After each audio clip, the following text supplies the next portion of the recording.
Hey America, it's your girl Shannon King from Peace of Heart LLC. Y'all check out my podcast, A Heartfelt Story, on P.Y.O.N Media. Unlock your gifts. The cemetery is full of rich ideas.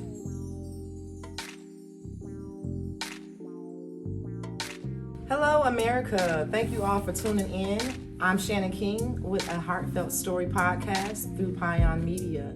I'm here today to introduce to you guys someone that is really dear to me and has helped me years ago with pursuing my career and things that I'm doing with Peace of Heart. This man does not know how special he is to me, and he probably heard it today. So I want to introduce you all to Mr. Kenneth Ginlack. Welcome to our Heartfelt Story. Thank you. So I wanted to let you guys know a little bit about A Heartfelt Story. I named it A Heartfelt Story because, a heart is real dear to us. And today, what I want to do is give flowers to those people who are in Milwaukee, who are doing some serious things, but we don't really hear them, and we don't really hear about them. So what I want to do today and throughout A Heartfelt Story podcast is give people that recognition, give them the light, shine the light on them, give them their flowers and them diamonds while they're here from Milwaukee. So you guys can get to know a little bit more about people that's doing hard work in Milwaukee. So this is one of them. Just going back, I just want you to tell me a little bit about the back. What street you from? Who raised you? What school did you go through? Things about your past. Okay, yeah, I can do that. And I'm glad to be here, and thank you for that, inviting me. Yes, right, definitely, and definitely. I have a story, right, in the background, like so many others. However, I was able to take my trauma and take my experience and push through, right, and do something different. But I'm from Orlando, Florida. I was actually born in Buffalo, but we moved to Orlando, Florida when I was younger. Interesting. And so throughout childhood, I was back and forth to Milwaukee, to Orlando, Milwaukee, Orlando. And so I've been in Milwaukee for the last 31 years, 32 years. Cool. How long were you in Florida, Orlando? And so we were back and forth. My mom and dad, they'll try to get back together, and then they'll split up again. And yeah, and so in Orlando, I actually went to elementary school there, middle school and high school, as well as Milwaukee. So I do a couple years in Orlando, a couple years in Milwaukee, and then we back to Orlando. But I will say that by us sporadically moving in time, I believe it saved my life, right? And because at times I was getting into things that I couldn't get out of. Right, and so even in Orlando, growing up, a friend of mine caught a murder case, and my name was caught up in it. But gracefully, I'm happy that that I didn't have anything to do with it, and that I was clear. But at that time, we'll move back to Milwaukee, right? And then so as I plant my heels in it, so to speak. We'll move back, and so that was my experience there. But when I was in Milwaukee, and everywhere I went, I was continued to be kicked out of school, getting in a lot of trouble. As a teenager, I was probably the most likely not to succeed. So, and I ended up graduating from an alternative high school in Milwaukee. I graduated from Shalom. Okay. Yeah, I'm aware of that school too. Wow, so you're back and forth in Orlando and you're back and forth in Milwaukee all of your childhood years. So some of these things that you're describing that you did, which was some of the rebellious stuff, was it in both Orlando and Milwaukee, or did you see? Yeah, both in Milwaukee. But I will say, when I came to Milwaukee, it was a different experience for me. Things were a little more real. It was more close up and personal. Gotcha. Even though I stayed in the projects in Orlando, when I came to Milwaukee, it was upfront and personal. And I'm saying that to say we moved on 4th and Vine when I first got here, and I was, East. yeah, East. And it was a lot going on. There was a lot of prostitution. There was a lot of hustlers. It was a bar right across the street from our house, and so I was able to look out the window and see like a full view of. It was like a movie to me, and so I started to know all the players and the prostitutes, and you know that was out there, and I was only in elementary school, but you know. You've seen a whole bunch of stuff going on right outside of your window. And wow, how did that like affect you with some of that stuff that you saw, like the fast life? Did that make you kind of want to do some of those things you saw? Or? Oh, absolutely. I thought I was gonna be Iceberg Slim. Like I wanted. Absolutely, it was the men that I idolized. Like I didn't really know, you know, what it took to be a man, right? And so, by us leaving my father and coming to Milwaukee, this was my image of men. What I seen out my window, right? And so. They were having a lot of money, you know, cars. It was like the fast life. It looked like fun to me, and so you know that was my early goal or dream. I was like, okay, I'm gonna be a pimp, you know, and so yeah, that had an influence on my attitude and behavior. Wow. Can you tell me a little bit about being a pimp? I know in Florida, I used to live in Florida, Orlando and Kissimmee, and I saw a sign where they allow people to be prostitutes, and you can kind of write it off on your taxes and things like that. Did you know those things happen in Florida too? Not as much. Yeah. Not as what I knew it was one section or one block that everybody talked about. You know, the trail or whatever. You go down Orange Blossom Trail and you see everything, but yeah, I've been on that trail. Wow, yeah. That's interesting. This is a vivid picture. Everything that you picturing, it's like it's a movie, but it's crazy that it's your life. Tell us a little bit about being a pimp. Well, that didn't come true, but you know, I was attracted to just the fast lifestyle, and so I had some friends in Lamb Park that was close by, you know, 4th and Vine, and started to go to school and, you know, joining gang activity, you know, fighting and just, you know, doing what I was big enough to do, you know. I understand. A sense of belonging. Interesting. Where did all that you've done led you to where you are today, and you're not even doing any of that now? Right. Can you tell us a little bit about where you are now and what you're doing? I know you have a substance abuse agency that's doing certifications. Yeah. What are you doing now? Okay, well, throughout that childhood lifestyle, you know, I did pick up hustling, and I started selling drugs. I actually went to New York when I was 17, and I stayed in Queens, for Rockaway, Queens, Red Fern Projects. I was supposed to go there for 2 weeks, and I ended up staying a year. I missed my graduation, everything. Still a teenager, but it was real fast-paced, hustling, and you know, I had started doing drugs at the age of. I first tried cocaine, I believe I was 13 or 14. Probably smoked weed when I was like 9, and so. I started using drugs, but as I was hustling, you know, I was using drugs, and when I stayed in New York, my drug habit increased, and so just snorting a lot of cocaine and staying up all night, the whole lifestyle. Eventually, I don't know when, I believe it was almost 30, and I started using crack, and so. Now I'm 3 kids in, married, and using crack every day. Wow. So, and it took a toll on me, and I ended up losing everything. Right, my house. I owned my own house when I was 24.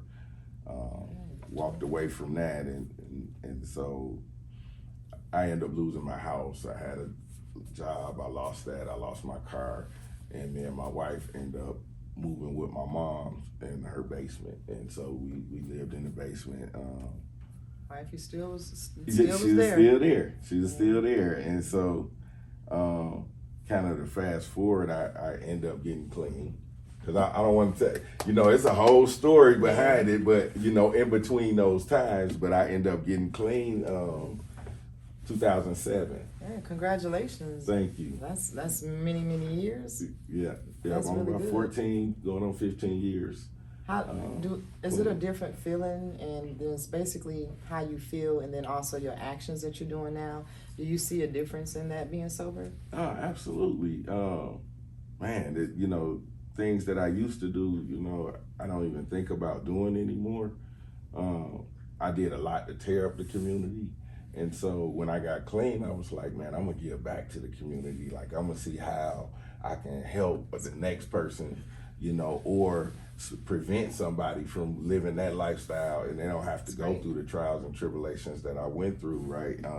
While I was using. And so when I was in treatment, and I was getting rid of a lot of this baggage, right? And so I remember crying in treatment, and I was crying almost every day, like in group setting. These is all men, and one of the guys was like, man, can you really taking care of yourself? And I'm like, I don't know what he mean. All I know, I'm crying. I'm like, man, I'm soft. I'm sitting here crying every day. But I was releasing a lot of that baggage, dealing with some trauma. And so while I was in there, I started praying for my purpose. I'm like, God, why am I here?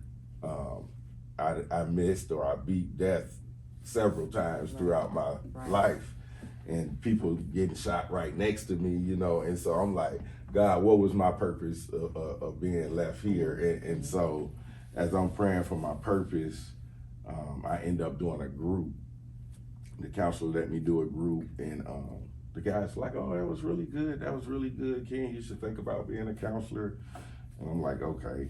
And I'm still praying for my purpose. And it was like, okay, it's been revealed to me. And so after that, I just started to focus on becoming a counselor and helping other individuals. End up going back to school and received my associate's degree. That's good. In human services, right? And so that was such a proud moment for me and my mom and family. That was the first time I walked across the stage since 6th grade, right? And so to accomplish that, and my mom, praying all those years, and for her to see that, I'm getting emotional now, because that's like, but yeah. And when you're talking, it's okay for men to cry. Absolutely. And Absolutely. you were just saying, as far as when you're healing, you were crying and crying. It's okay to cry. And that's a lot of men, especially in Milwaukee, they don't cry, and they're so tough with all these issues that you just said you have. And once you cry, you move forward in a different way. So it's okay to cry. It's a heartfelt story. Absolutely. When I'm talking about when I graduated, and then it was not only that I graduated with my associate's degree, but I was on the dean list, and then I won the President's Award. Oh, right? You showing out. Yeah. And so they giving me a standing ovation when they introducing me, and the president saying, like, Ken, I never saw this before. Like, nobody ever got a standing ovation. And then for my mom to see that, right? And she passed like 4 months later. So she saw that it. was, That's amazing. Yeah, so rest in peace, moms. Yeah. She was proud of you. Yeah. So that's awesome. And after that, 7 months later, I was back in school to get my bachelor's. And so I obtained my bachelor's in human services with emphasis on social work. And social work. Then, after I completed that, and I ended up going back and getting my master's in social work. And so, I'm a fully licensed psychotherapist right now. Okay. Congratulations. I'm proud of you. That's awesome. That's some good stuff. Yeah. Wow. And that's a lot of education and hard work and studying and exams and essays, and you did it. You know what happened? After I obtained my associate's degree and I had my clinical substance abuse counseling license, right? I thought I could just open up a shop and like start seeing people for substance use disorder and bill Medicaid and bill their insurance. And they say, no, you can't do that. Mm-hmm. The only way you'll be able to do something like that is to obtain your master's. And so that's what drove me back to get my master's and become a fully licensed therapist. Say less. That's okay, I'll do that. Yeah. I just want to know what to do, to overcome the obstacles that that the system put in front of you, right? And so I went on and did that, and but my true passion always been substance use disorder. And so as I treated individuals in the community for substance use disorder, I noticed that a lot of them, or majority, like 90% of them, had mental health issues as well. And so by them having co-occurring disorder, I was only able to treat them for substance use disorder. And so that was my other motivational factor to go back to school, right? Because I need to treat the whole person. Yeah, and so mental health.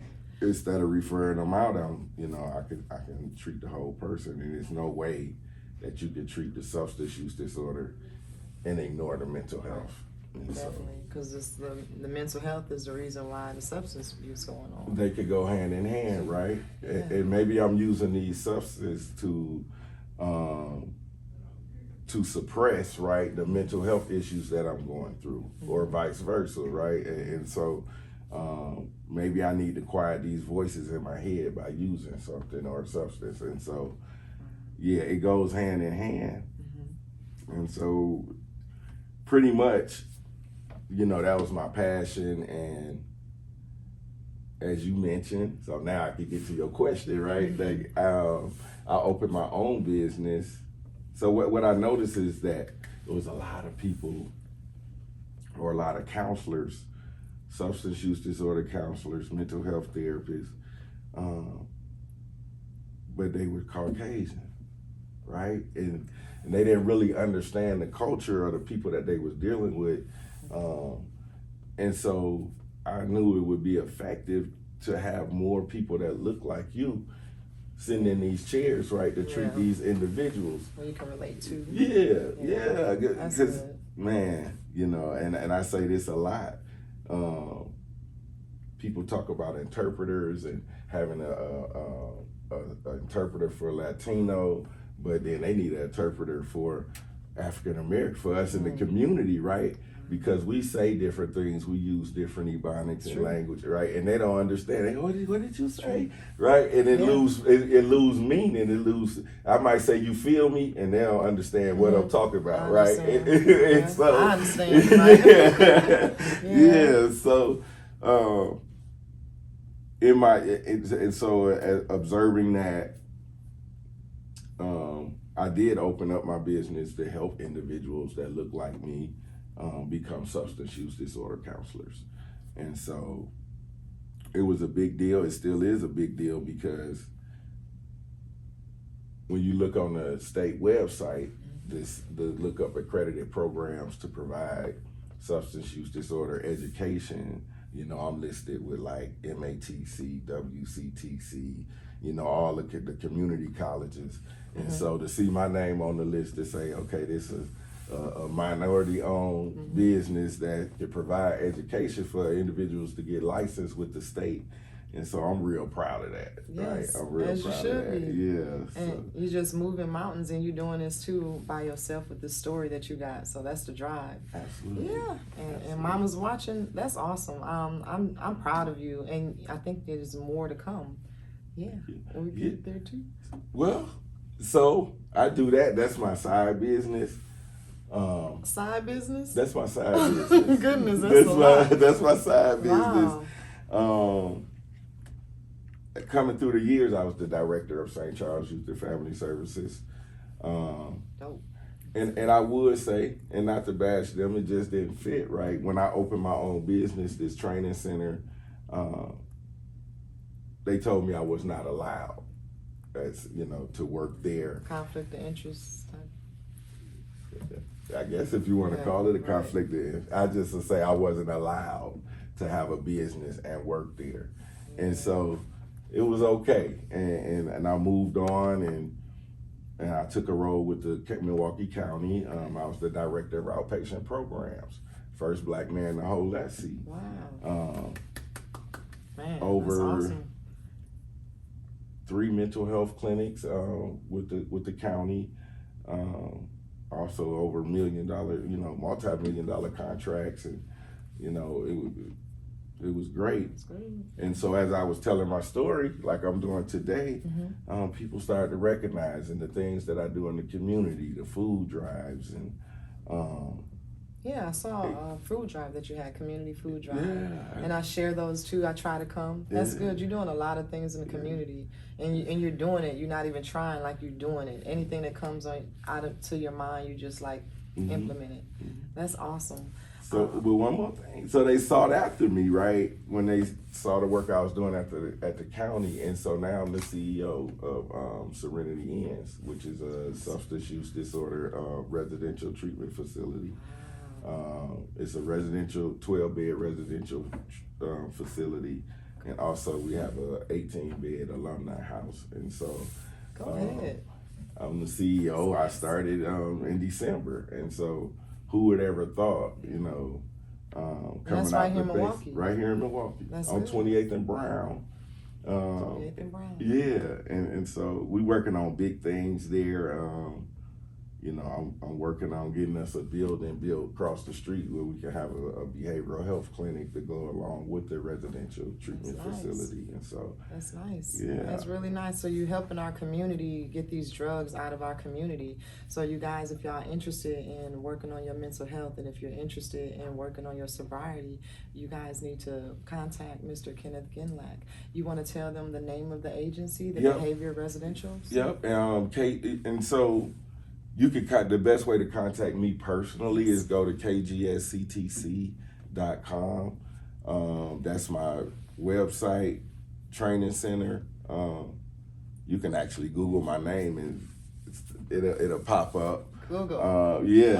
Yeah. So that's awesome. I was able to create a nice footprint, electronical footprint where people can find me. So that's good. Yeah. That's good. I really appreciate what you're doing, because I've worked with child welfare over 20 years, and I work with mothers who are, very, very high. I've had cases where parents were very high, especially in Florida.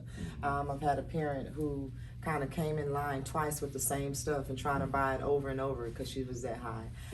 So when we had those cases, we had to send those parents away to residentials, to those AOTA residentials, to basically work on their AOTA, their substance abuse. And they will come back better, but I will basically, every time I come, like, I cannot tell them it's somewhere in Florida you can come. It's somewhere in Wisconsin you can go and be better, because I couldn't vouch for anywhere. So I would send them away where I know they'll be better. But now that I know that you have something that's right here in our community, that's amazing. That's Serenity Ends. Serenity Ends. That's amazing, because it's right here. We don't have to send our people anywhere else. So that's good. Yay.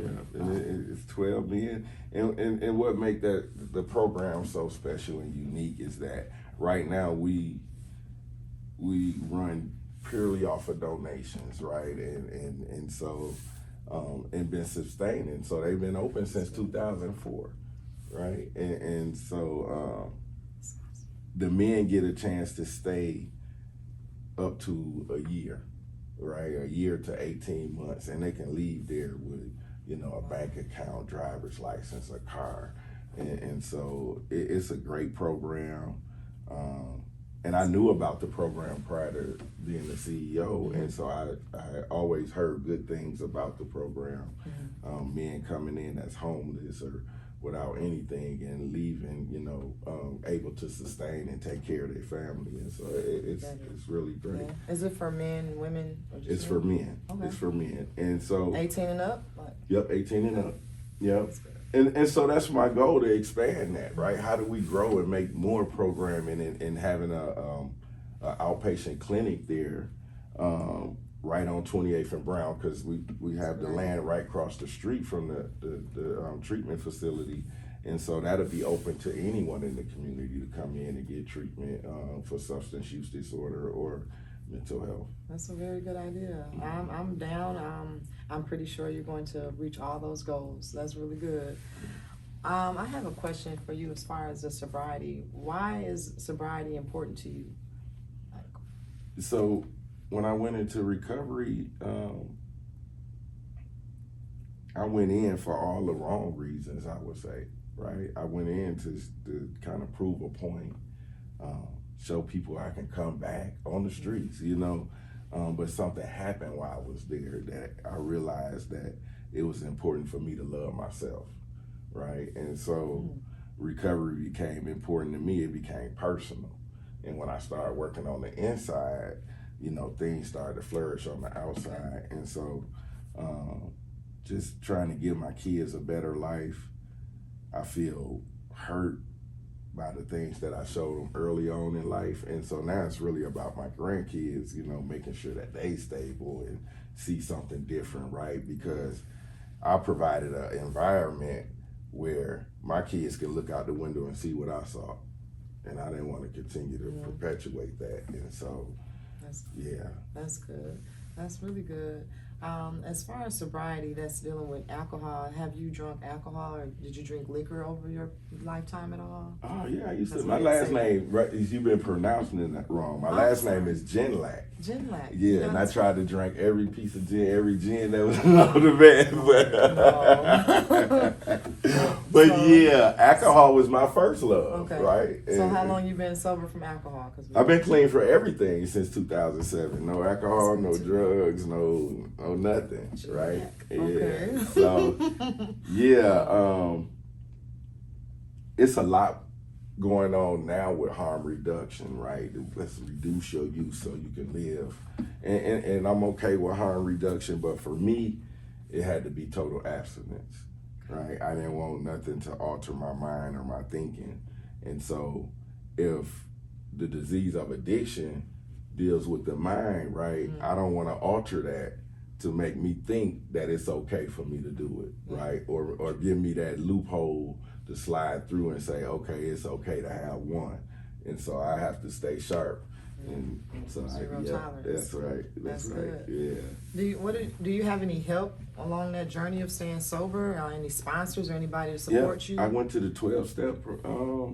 So they recently had it on the news. I went to the 12-step club on 41st and Townsend. That's good. And so that provided me an outlet because everybody in the world I knew got high, was drinking or doing some kind of substance, right? And so that was the last house on the block that I can go to where nobody was in there getting high. Nobody was offering me anything. And so I started going to 12-step meetings and I started running meetings. I started going to church. And so I started doing AODA ministries at my church. And so all those things plays a part of who I am today. And I still reach out. I have some strong black men in the community that I reach out because I still go through stuff, right? Yeah, because it's life, day-to-day things. And even in the position I have to deal with different type of, I just have different problems, but I have problems. Yes, that's good. So you have a huge support. Yes. That's good. Awesome. Yes. Does your agency offer sponsors too and support for people? So the program, I wouldn't say promote, but it definitely supports the 12-step. And so all the guys that's in the program, they do have sponsors. They do go to meetings and, you know, we have a wonderful thing there called Fellowship Dinner, right? And so every night of the week, somebody volunteer. Is either somebody from the church or the community. They volunteer and they bring dinner and have fellowship with the guys that's in the house. That's nice. And so they talk and get to know the guys, and it's a great thing. Like, I love it. Yeah. That's nice. You're doing some amazing things, and those things that you're doing and the baby steps move to like big steps, and then they're also changing different people's lives. Everybody who you're touching and everybody who you're helping, like you're changing everybody's lives with their kids and their girlfriends, their mothers, all those different relationships. I really appreciate that. I'm glad that I got this opportunity to like break it down, because I understand where you're coming from, and then I understand why you're doing these things, and then it's great that you're doing it right in the heart of our community, because that's where it's like we're being defeated right now with all these drugs. One issue that I'm having with a lot of the teenagers is the drugs, and these are like drugs like lean and all these other things. How can we work? What advice would you give to like the teens?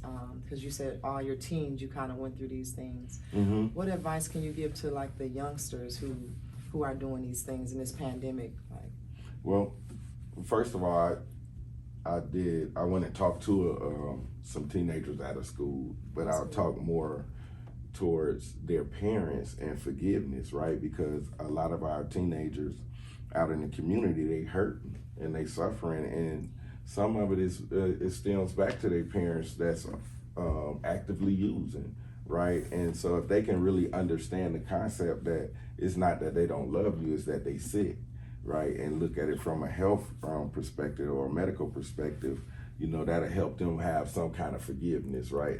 That's my hope anyway, to be like, okay, it ain't my mom don't love me, she just sick, right? And if you don't get treated for your illness, right, it's gonna continue to progress.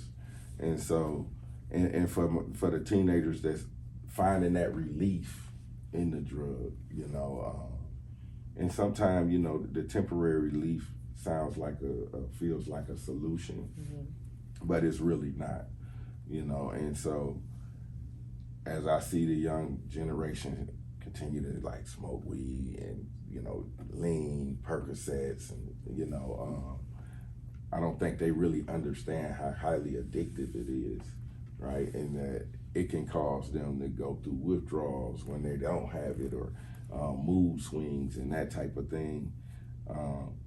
So really, and I hate to say education, but educating them about what the drugs can actually do, right? And how it can lead to something greater. Even just knowing the symptoms of like, okay, my body something is happening with my body when I'm not taking this drug. Like, I need to understand like what's going on with me. And so just educating them about, how addiction can progress, what can happen to you when you go through withdrawals, right? And when you in that state of euphoria, when you don't remember what's going on, how you can take a life and end up, losing your life at the same time. So, people, it's an increase in overdose for people in the Black community, right? Because nobody want to pay attention. Everybody like, okay, the opioid epidemic, and I get it, because I said the same thing. The opioid epidemic is really geared outside of our community. It's a public health crisis, but we can't ignore it, right? Because now we seeing an increase of overdose in our community. So now we no longer can just say, okay, well, and it could be true, and it is true that there's more attention on that now because it started affecting the suburbs. But then let us take advantage of some of those funds that's coming down to help out the people in our community, right? And we need to really let them know, like, this is a dangerous drug, and what can happen to you, dangerous drug. I pray for my youth, because sometimes I don't feel as though they really look at longevity, right? Or, we used to ask kids all the time, where do you see yourself in 5 years? But now they like, where I see myself at next week, right? And they don't really live for that, And so, hope and faith, right? Those my two favorite. Hope and faith. Hope and faith, because that's what helped me change my life, right? And sometimes we put hope and faith in the wrong thing, right? We hope this drug gonna do what it's supposed to do, and we got faith in it because we using it, right? And so changing that mindset, man, that if I believe that I can do something different, then maybe I'll try. I always say, the kid that that's acting out before the test, before they have to take a test, you know, they really saying, why would I take the test when I know I'm gonna fail? It's no hope there. Yeah. Right? Truth. Yeah. Truth. Yeah. You said pay attention. Right. So we need to give some positive affirmations. We need to let them know when they do something great, like this is great, right? The parent, they only talk about when they do something bad, right? Yeah. Let's celebrate our Praise. youth that's doing good. That's Let's good. give them some positive affirmations, you know, encourage them. If they have a great day, be like, man, you had a great day. Let's do this tomorrow. Like, man, I see you, you know, you made it to class. I don't care if you failed the test, but you made it to class. Let's see if you can make it tomorrow, you know? And so we need to do more of that uplifting, right? And so we don't uplift enough, and we focus on the negative. I know that you do great work, right? And we can't ignore that, right? And so, you know, and I saw and I witnessed for myself some of the positivity that you instill in youth. And so, you know, I'm grateful for that. And it always takes a collaboration of, like they say, it takes a village to raise a child, right? And definitely. Thank you. I know we sat across the table a few years ago. You called me, and it was at Starbucks, and then you put me on with St. Charles, and I wasn't ready, but I was ready, and I just was able to be myself with them. So I think that's a good thing. Right now, I think the number one problem is drugs right now because of the pandemic. I guess the number one problem is the pandemic, and then the second problem is drugs. And I guess, like you just said, also mental health. So the third problem is mental health. So I hope that with this pandemic that all the different services and agencies that we're implementing can still help them. So it's good that you're still not giving up. It's still good that you wake up every day for the big reason why, and you're still doing the best you can to help the people that you can that want the help to become sober. So that's really interesting, and I'm glad that you also mentioned the 12-step program, that 12-step place that's on Townsend, because a lot of us drive past this place, y'all, and we kind of judge you. We see people outside and we're like, oh no, you know, but a lot of us need to be at that place, you know. So it's interesting that you said you went at that place and then you move forward. So and these are places that's right here that we see every day, but we don't take advantage of, and in our community is being defeated by these drugs instead of just going to right there on Townsend, going right there on 28th Street. Go see a therapist, right? It's nothing wrong with seeing a therapist. Right? And, you know, I'm gonna reach out, and you mentioned something that's key. Do you have people to reach out to? Absolutely, right? And so, what do I do when I wake up feeling angry? What do I do when I wake up feeling lonely? Like, I'm depressed, and you know, it's a pandemic. I can't see the family. You know, I may have a family member in the hospital and I can't go see them because of the pandemic. I don't know what to do with these emotions. And so a lot of times, you know, at an early age, we find that we can numb these emotions, and it works, right? And so we continue to use that until it don't work anymore. Temporary. Yeah, it's a temporary fix. And so maladaptive behaviors, right? We adapt to the behavior by putting a substance in our body, right? Because, you know, temporary relief, I guess, is better than no relief at all. But then the other way to that is, you know, go talk to somebody, you can find some relief, right? Go talk to a therapist, you can find some relief. That's good. Yeah. That's good. I be telling my brothers, I say, you know what, if nothing else, just come sit with me for an hour and let me hold that pain for you. And you can pick it back up when you leave out. But just let me give you an hour of relief. Just come sit with me for an hour and let me hold it. I got you. That's you know, deep. and so I try to push that, you know, to all the men I can to be like, man, let somebody hold that pain for you for an hour, because it can get real heavy. And that, I mean, when you say that it's like a relief, do they come? So I got a lot of guys. My phone rings so much, you know. I'm like, man, I'm on my way. Man. Right. That's good. That's a good way that Right. you do things. You're real creative and innovative in the way that you do things, and you do it like no other. Like there is no other place like yours, you know. So I love that about you. Like, awesome. If you want, is there anything that you want to give us? Anything coming up? Any events? Anything that you want to give the people out there? Oh, absolutely. And so they just changed the address, but if you follow me on Facebook, Kenneth Ginlack Sr., there's an upcoming food and hygiene giveaway on the 29th of this month. I believe it's on Titonia, but the flyer will be shared, within the next couple of days. So definitely look me up. I would say recently I joined the fraternity Omega Sci-Fi, right? And so again, that just gave me a broader reach for that brotherhood. Right now, I got a whole network of men that's working towards the things that I work towards. And one of my mentors is quite cool. He's a doctor, psychologist. And so as I went for my master's and become a psychotherapist, I'm like, where the black men at? And so he was one that stuck out to me.